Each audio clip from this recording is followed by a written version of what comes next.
Assalamualaikum warahmatullahi wabarakatuh. Kita lanjut untuk materi, yaitu yang hari ini yang akan kita bahas pada di perkuliahan kita, yaitu tentang distribusi frekuensi data jamak. Ya, sebelumnya kita sudah belajar ya bagaimana bagaimana menyusun distribusi frekuensi pada data tunggal. Kemudian kita mencari nilai min, median, modus, kuartil, dan juga desil. Nah, yang kali ini akan kita pelajarin adalah bagaimana cara menyusun sekumpulan data. Oke. Kemudian kita akan susun dia data jamaknya atau berdasarkan dengan kelompok atau interval tertentu. Oke, di sini kita langsung aja masuk untuk materinya. Jadi di sini nanti ada beberapa pembahasan. Yang pertama kita harus tahu distribusi frekuensi data jamak itu apa. Kemudian istilah, jenis-jenisnya, dan juga penyusunan. Oke, jadi ada 4 pembahasan yang akan kita pelajarin. Nah, di sini dikatakan distribusi frekuensi adalah susunan data menurut kelas interval tertentu atau menurut kategori tertentu dari sebuah data. Nah, jadi kalau dia data tunggal, misalnya ada data tunggal nih ya, 1, 2, 3, 4, 5, 6. Oke. Seandainya di data tunggal berarti kita nanti akan membuatnya seperti ini, 1, 2, 3, 4. Ini yang artinya sini 1, sini 1, sini 1, sini 1. Yang dimaksudnya adalah data 1 ini, angka 1 ini muncul sebanyak 1 kali. Data 2 muncul sebanyak 1 kali. Data 3 muncul sebanyak 1 kali. Data 4 muncul sebanyak 1 kali, dan juga seterusnya. Nah, kalau kita berbicara distribusi frekuensi data untuk data jamak, nanti ada intervalnya. Misalnya intervalnya 1 sampai dengan 3. Yang artinya adalah kita akan mencari jumlah frekuensi yang nilainya itu antara range 1 sampai dengan 3. Nah, ini dikatakan sebagai kelas interval tertentu. Oke ya. Nah, ini istilahnya nanti bisa ya coba dilihat di sini kelas, yaitu pembagian kelompoknya. Kelas itu adalah pembagian kelompoknya. Nanti ini kelompok-kelompoknya ini dikatakan juga kelas. Oke, kita gambarkan misalnya 1 sampai dengan 3. Ini dikatakan dengan kelas. Berarti kelas selanjutnya adalah 4 sampai dengan 6, kemudian 7 sampai dengan 9. Inilah dikatakan dengan kelas. Ini kelas 1, ini kelas 2, kelas 3. Kita sebut ini kelas 1, kelas 2, kelas 3. Berarti di sini ada interval 1 sampai dengan 3, 4 sampai dengan 7 sampai dengan 9. Kelas inilah dia masuk dengan kelasnya. Kemudian batas kelas adalah nilai batas kelas atau limitnya, atau nilai yang membatasi kelas. Ini yang dikatakan, ini batas kelasnya. 1 sampai 3, 4, 6, 7, 9. Itulah yang dikatakan sebagai batas kelas. Tepi kelas adalah nanti ini batas kelas kita kurangi dengan 0,5. Sudah, yang ini kita tambah dengan 0,5. Itu yang dikatakan dengan tepi kelas. Oke, nanti akan kita pelajari juga apa sih yang namanya dengan tepi kelas. Kemudian titik tengah kelas berarti di antara ini. Ini titik tengah kelasnya. Interval itu adalah panjang. Sudah, interval dan panjang interval ini adalah panjangnya. Berarti di sini berapa? Mulai dari 1, 2, 3. Berarti di sini adalah panjang kelasnya adalah 3. Oke. Panjang kelasnya adalah 3. Interval kelasnya adalah 1, 2, 3. Sudah. Jadi panjang interval kelasnya adalah 3. Interval kelasnya 1, 2, 3. Nah, kalau yang ini adalah panjang interval kelasnya itu adalah 3. Interval kelasnya adalah 4, 5, 6. Yang ini panjang interval kelasnya itu adalah 3. 1, 2, 3, 7, 8, 9. Berarti ada 3 tingkatan. Sedangkan interval kelasnya adalah 7, 8, dan juga 9. Nah, frekuensi adalah banyaknya data yang muncul pada kelas tersebut. Oke ya, inilah istilah daripada distribusi frekuensinya. Nanti ini mungkin bisa dibaca lebih lanjut. Nah, kemudian jenis-jenis sini dikatakan yang pertama adalah distribusi frekuensi biasa. Sudah? Di sini katakan distribusi frekuensi biasa adalah distribusi frekuensi yang berisikan jumlah frekuensi dari setiap kelompok data. Ya, umumnya ya. Jadi misalnya ada data tadi, interval tadi kita hitung sendiri, gimana sih kita hitung berapakah nilai yang muncul untuk panjang interval kelas tersebut. Untuk interval kelas tersebut. Kemudian yaitu distribusi frekuensi relatif. yaitu distribusi frekuensi yang berisikan nilai-nilai hasil bagi antara frekuensi kelas dan jumlah pengamatan. Sudah, jadi relatif nanti kita akan melakukan pembagian. Apa yang dibagi? Frekuensi kelasnya. Frekuensi kelasnya akan kita bagi dengan total frekuensinya. Misalnya kelas yang pertama, kelas 1 sampai 3, frekuensinya itu 5. Total frekuensinya itu misalnya 20. Berarti untuk frekuensi relatif adalah 5 dibagi dengan 20. 5 dibagi dengan 20. Nah, ini yang katakan dengan frekuensi relatif. Kemudian satu lagi adalah frekuensi kumulatif. Frekuensi kumulatif adalah hasil jumlah. Sudah, frekuensi kumulatif adalah hasil jumlah dari frekuensi kelas yang di atasnya ditambah kelas yang di bawahnya. Misalnya seperti ini ya. 1, 3 misalnya jumlahnya 5. Oke, kemudian 4, 6 jumlahnya 2. Jadi di sini untuk frekuensi kumulatifnya di sini adalah 5, sedangkan di sini frekuensi kumulatifnya adalah 7, yaitu frekuensi kumulatif adalah hasil jumlah. Nanti kita juga pelajarin tentang gimana sih frekuensi relatif dan juga kumulatif. Jadi di sini data tunggal sudah dipelajarin ya minggu lalu, data tunggal bagaimana cara penyusunan distribusi data tunggal. Yang kali ini adalah kita pelajari tentang bagaimana sih penyusunan daripada data berkelompok, yang seperti dikatakan tadi, data berkelompok itu memiliki kelasnya masing-masing, ada kelompoknya masing-masing. Di sini ada 4 menentukannya. Sudah, ada 4 cara menentukan. Yang pertama adalah kita mencari nilai jangkauannya. Nilai jangkauannya di sini rumusnya adalah J sama dengan X max dikurang dengan X min. X max di sini adalah data paling besar. Misalnya ada data 1, 2, 3, 4, 5, 6. Berarti untuk nilai jangkauannya adalah 6 dikurang dengan 1.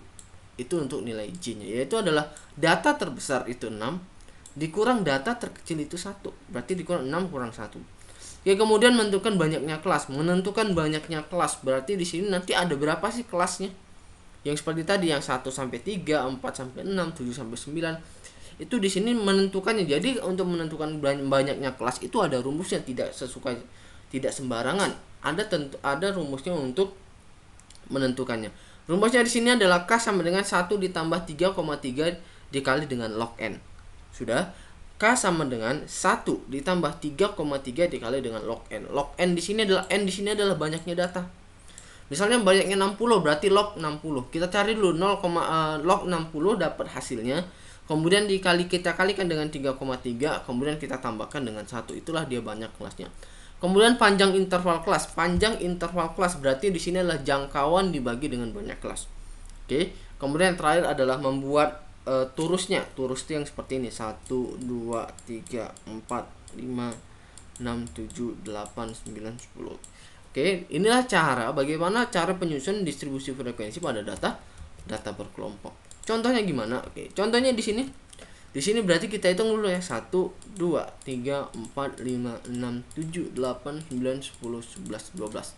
Oke, 12, 1, 2, 3, 4, 5. Oke, berarti sini ada 60 datanya. Sudah? Total datanya ada 60. Ini datanya acak nih. 62, 76, 40, 65, 41, 58 sampai dengan 44, 73 dan 44, 73 dan juga 50. Nah, kemudian dari data yang ini kita harus susun ke dalam data kelompoknya. Kita harus membuat distribusi frekuensi ke kelompoknya. Kita harus tentukan dulu nanti kelompoknya ada berapa banyak, kemudian intervalnya gimana, kemudian berapa kali dia muncul. Oke, caranya gimana? Berarti di sini kita pertama sekali nanti nilai J-nya. Oke. Nilai J di sini didapat X max dikurang dengan X min. 92 dikurang 23. Oke, kita lihat pada datanya. Data paling besar dikatakan data paling besar adalah 92. Kita lihat apakah ada tidak. Nah, dari sini tidak ada. Kenapa dia data yang 92 yang dipilih? Coba kita lihat di sini. Di sini tidak ada lagi nilai yang paling besar daripada 92. Sedangkan yang paling kecil nilainya adalah 23. Kenapa pilihan 23? Karena tidak ada nilai yang paling kecil. Jadi di sini untuk mencari nilai J adalah data paling besar dikurangkan data yang paling kecil. 92 dikurang 63 maka hasilnya adalah 69. 92 dikurang 23 hasilnya adalah 69. Kemudian mencari banyak kelasnya. K-nya di sini adalah 1 ditambah log N. Sudah, 1 ditambah 3,3 dikali dengan log N. N-nya tadi jumlah datanya adalah 60, makanya kita masukkan di sini adalah log 60. Sudah. N di sini adalah banyak datanya. Datanya banyaknya adalah 60, maka di sini ada log 60. Berarti di sini adalah 1 ditambah log 60-nya kita cari dulu ya. Log 60 kita cari dulu. Caranya gimana cara mencari log 60? Oke. Di sini pertama cara mencari nilai log 60 bisa kita gunakan kalkulator yang ada perhitungan log 10-nya.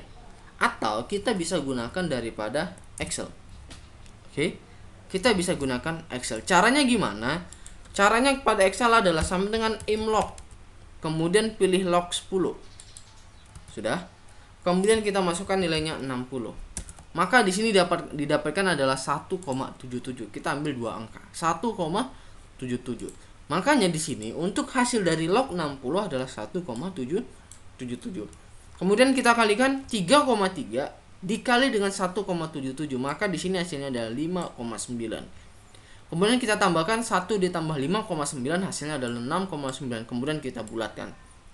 Maka banyaknya kelas di sini nanti ada 7 kelas. Maksudnya gimana? Nanti ada 7 kelasnya. 1 2 3 4 5 6 7.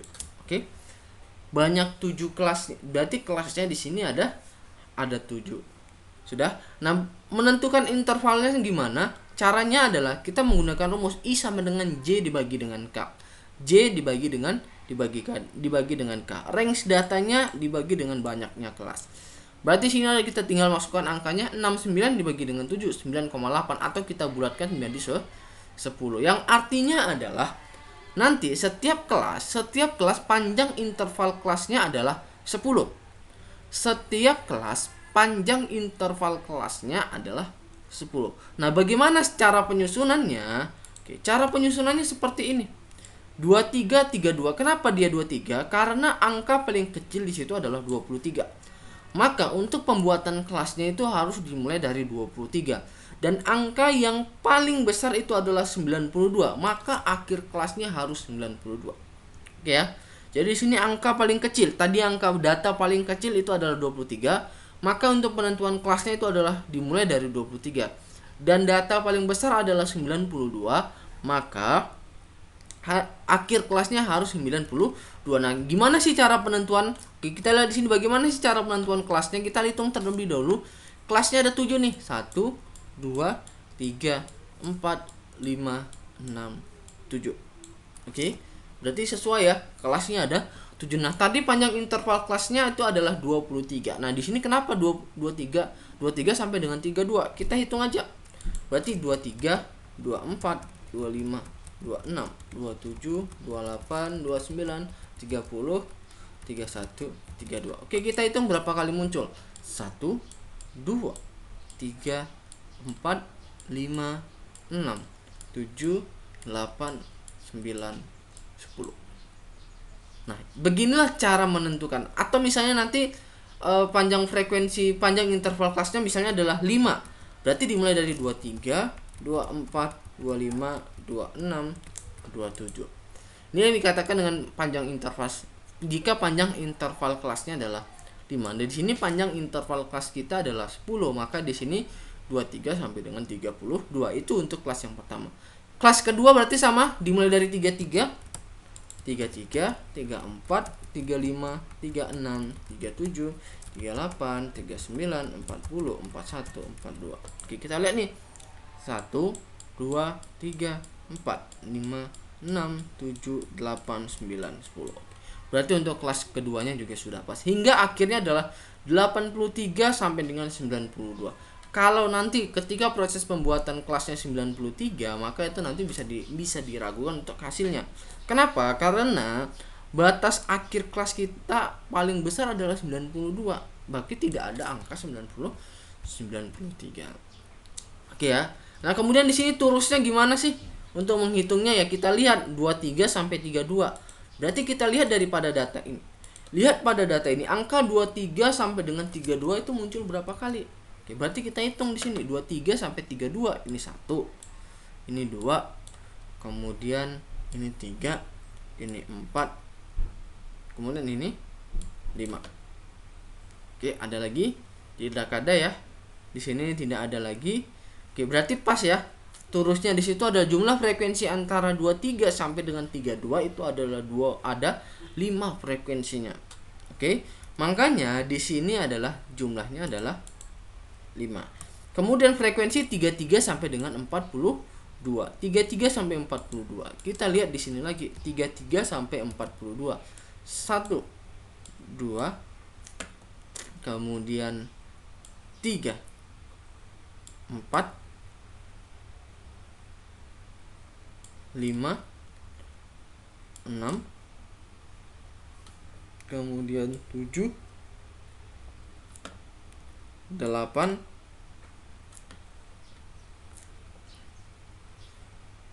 4 5 6 7 33 sampai dengan 42. Oke, ini 9. Oke. Nah, berarti di sini adalah frekuensi yang ada 9. Nah, begitu juga seterusnya sampai dengan yang frekuensi yang terakhir 83 sampai dengan 90. Kita tinggal lihat dari data ini, nilai 83 sampai dengan 92 itu muncul berapa kali.